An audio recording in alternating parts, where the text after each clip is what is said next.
Okay, so in this tutorial we will cover marking seams and creating a set of UV maps. So there's not an awful lot to explain in this episode, it's mostly just following along with the edges that I'll click to mark seams on, and then just organising those over in our UV sheet over on the left. So just as a heads up, UVing is not my strong suit when it comes to the 3D model asset creation pipeline. So if you are better at this than I am, then there's no obligation to follow along with what I do here. You're more than free to go along and do it your way. I'm just trying to show everybody what my process is, step by step, throughout this entire thing. So this is just my solution to this asset. But if you know a better way of doing it or want to do it in your own way, then you are by all means allowed to do so. This is once again just my solution to the whole model. And just as a quick explanation for any of you that aren't also familiar with UVing, the idea of what we're doing is we're trying to cut seams along some of the more extreme angles on the mesh, as we don't want UV islands connected around, say, between 45 to 90 degree angles, as it just creates a lot of distortion around everything. So that's the idea behind where we're making these seams and placing the cuts.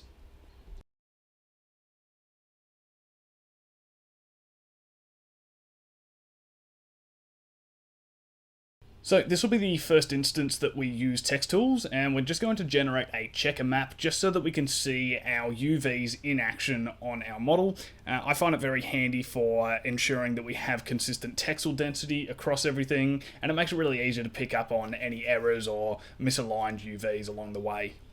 You'll also notice throughout the course of this, I will go through and I'll organise my UV maps on the left, and you don't need to follow along with this, as at the end of the video I'll show you a very simple way of organising everything, so there's no need to follow along with my constant micromanagement of some of the UVs throughout the course of this video.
So the visor's a very easy thing to unwrap. We just need to go ahead and apply the mirror modifier, hit U and unwrap it, and it's all done. And we can just chuck a checker map on that as well, just so you can see that it gives a very nice and clean result. Now the little vents on the side here, mine weren't set to smooth shading, so just fix that. But we can't currently unwrap this in the state that it's in, so just go ahead and apply all but the mirror modifier and unwrap that. And this gives a terrible, terrible UV island. I don't actually know a better way of doing this. We could convert it down to a low poly mesh and bake that as a normal map, but unwrapping that as it is, it works. So we'll just run with that. But yeah, sorry, probably not the best way of doing it, but the detail does look nice on the final model. The UV island looks pretty terrible, but not the end of the world. So this is the first instance of just simplifying some mesh. So I've just put a loop cut through the middle there, and then just dissolved the outer edges, as I just didn't think we needed that much topology for a crevice that you can barely see. We do this again later on, but just to explain why I'm doing it, it's not all too necessary, so you don't have to do it. It's just I had a change of mind while I was doing the UVs.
So just while I'm thinking about it, we want to adjust the scale of all of our objects, as currently they're all off, which is going to affect the scaling of the UVs.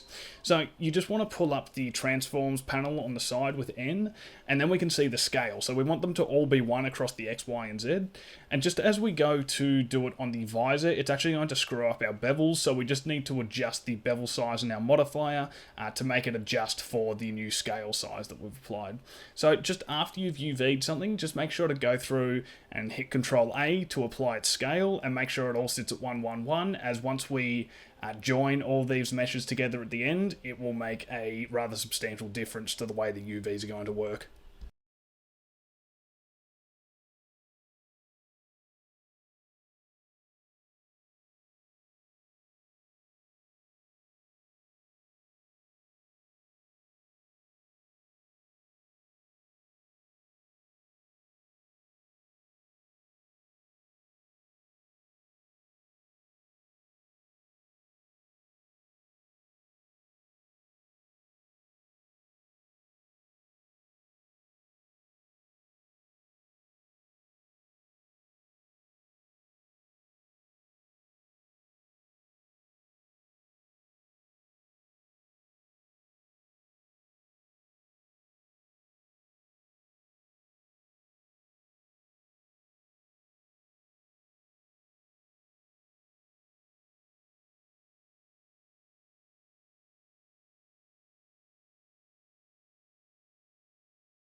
So just as a note, this is still a curve, so we need to convert it to a mesh with Alt-C, and then once it is a mesh, then we can go ahead and use a mirror modifier and unwrap the whole thing so that it can be properly placed into our UVs.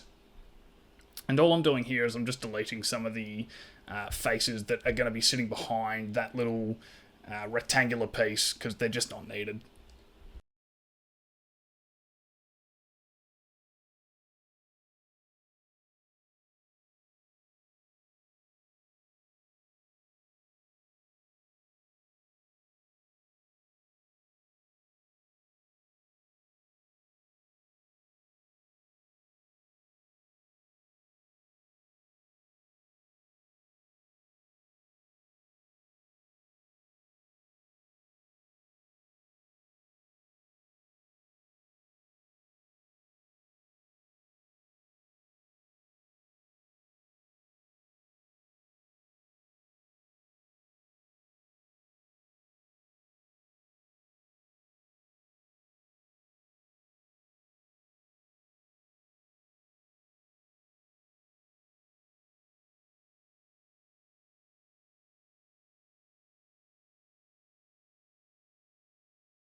I just make a quick adjustment to the model here. It's not important, but I noticed that there's more geometry in these little crevices than needed, so I just go ahead, place a loop in the middle, and then dissolve the outer edges, just so that we reduce the amount of topology in that area. It's not overly important, though I just noticed it and figured I'd cut it down because it just didn't seem necessary to me anymore.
So you'll notice with the screws here, just in a second, that they're all positioned up to the top right off the actual UV sheet. The reason this is happening is, one, I moved them and forgot to record it, but two, they're all overlapping because we made them duplicate instances of one another. Just try to not unwrap these again later on like I do, just so that you can keep them as overlapping UVs and just make the organization of them a little bit easier. Just as a quick side note, before we go ahead and start to join all the meshes together, I'd recommend just making a duplicate of this version of the helmet that has all the modifiers, and then moving them into a separate collection called modifiers. So now that we have everything unwrapped, we just want to combine all this into one mesh. So what I'm doing here is, because we have the shrink wrap modifiers, I'm just renaming the vertex groups to make it easier to know what groups relate to what shrink wrap modifier, as once we join things together, the shrink wraps from the individual models won't carry across into the joined model. And the reason that we want to join everything together is we don't actually have an even texel density distribution across the entire model yet. And if you don't know what texel density is, it's very easy to see visually. It's just the size of those grid UV squares across the model. And you'll notice between all the different objects at the moment, they're not currently even. So we can just go ahead and we can join the back piece with the helmet, and then we can just reinstate these shrink wrap modifiers again with their relative vertex groups. So since we are going to join all of these meshes together, we just need to go around and check that there are no other extra modifiers. And as we explored earlier when we were doing the scaling, the visor still has modifiers on it. And since this is using a beveling technique for the hard surface model, it's not going to work with the rest of the model, which is using subdivision surface hard surface modeling. So we just want to make sure and go and apply that before we join it. Otherwise, the bevels on our visor will break and they won't apply once it's joined to the rest of the mesh. So just as we're joining these meshes together here, make sure the biggest part of the mesh is the second selection or the active selection. So here what you'll see is we select the lights and then we go ahead, shift select the helmet and then join it together. This just ensures that we keep all of the shrink wraps that we've got set up on the side and all the modifiers that are on the helmet. If you do it the other way around, then the helmet will inherit whatever the second or the active selection is and its modifiers. So we just want to always make sure that the biggest part of the helmet is the second selection or the active selection to retain all of those modifiers. Here we just don't need those curves anymore to set up the array, so we can just go ahead and delete those. So I just want to quickly explain what happens here. There's a bit of a jump in everything. So you'll notice all my UVs are organized completely differently now, but don't worry, I got to the end of recording my entire UVing process and noticed a whole lot of errors. So I had to redo everything, and I stumbled across a way of organizing all the UVs in a way that's a lot more palatable. So I just show you everything here and how I've organized things to what's mirrored and what's not. I've also applied the mirror modifier here already. Don't worry about that. I actually backtrack from that. So if it's not applied, then it's all good. I'm just going to show you the entire process from there on in. So first things first, I'm going to separate the visor and the 117 tag at the back here because those aren't, well, the visor's mirrorable, but the 117 is, and we don't want those to be mirrored elements. And then the other thing is the screws. We'll just go ahead and pull all these out as well because these are mirrored / overlapping elements and we want to keep them that way. So I'd just like to point out that I'd already messed up the mirroring or the overlapping of these screws by this stage. So yeah, as I tried to pull attention to earlier, try to do a better organization job than I do. As I said, not the end of the world, but I've already screwed that up. Separate those by selection, put them into their own object, and just keep them safe. All right. So now what we're going to do is we're going to painstakingly cut our model back in half. Seems a bit weird, but we're just going to go ahead, cut that in half with the faces. Just this is a bit of a problem area down here, so we'll just cut that. Well, sorry, select the middle vertices there, and then we will just go delete faces. So that's all good. So yeah, we've halved the mesh, and what we're going to do is we're just going to add our mirror modifier back in, right? And now we're just going to have to go through again and just select the areas that we don't want to have mirrored UVs. So that's like this part, that can be mirrored. Oops. The front here, because we don't want to see any mirroring here, because it'll just look bad. Let's go through, select these, select that. Leave those internal faces, that's alright. Don't want that. That one, and then I'm pretty sure these back elements here, because these are all very close together. I'm just going to change my selection type to normal just for this back part because it's a separate mesh. We'll select this, change it back to seams. These. Those can be mirrored. That can be mirrored. And we don't want that to be mirrored. And we can leave that to really small detail. And I'll just go select those ones. So, alright, cool. So we don't want any of these to be mirrored elements. Actually, change my mind about this. That can be mirrored. We can just paint things out later on. So, alright. So we've got that, and what I'm going to do for the sake of organization is I'm just going to go Control P and just pack these into the sheet here. It's done a horrific job of that, but that's okay. And then what we're going to do is we're going to just make sure you're in face select mode. We're going to invert that selection, and then we're just going to pack the mirrored UVs. And these will, this won't affect any of the overlapping or anything like that because we still have the mirror modifier on. So now what we have is just, I just packed that again to put it inside the UV sheet there. So now what we have is we have all of our mirrored elements nicely separated and all of our elements that are going to not be mirrored or have overlapping UVs separated nicely here as well. So with that, we're just going to drag the mirror modifier at the top, clipping, Control A to apply that, And the reason we've separated this is, one, visually, it's simple to look at what's what. But we just want to go ahead, select everything on the UV sheet here, and we just want to unwrap this, because now these aren't mirrored or overlapping UVs. It's all unique, so to speak.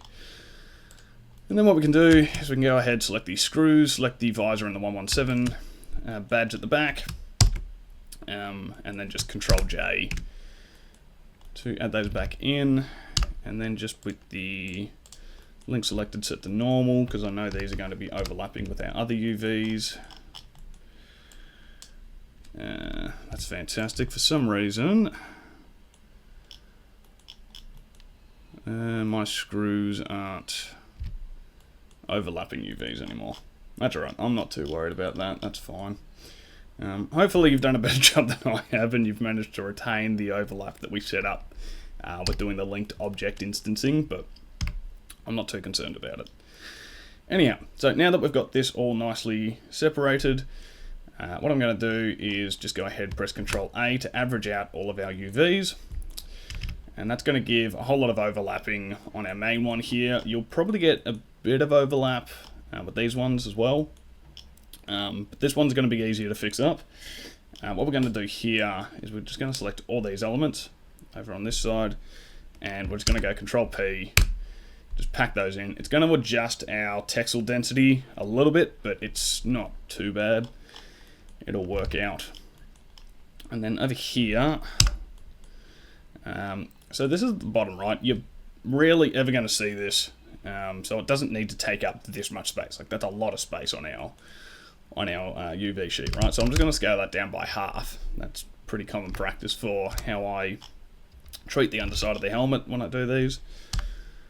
And then I'm just going to make sure that there's no unnecessary overlap like that.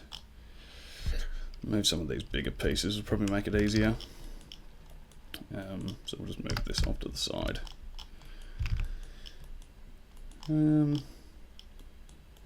Let's quickly check all these. I think it looks pretty good. I can fix that in a second. Alright, I think that's pretty good. So what I'm going to do while I'm thinking about it is I'm going to select everything. It's going to toggle into our UV sync, or deselect it I should say.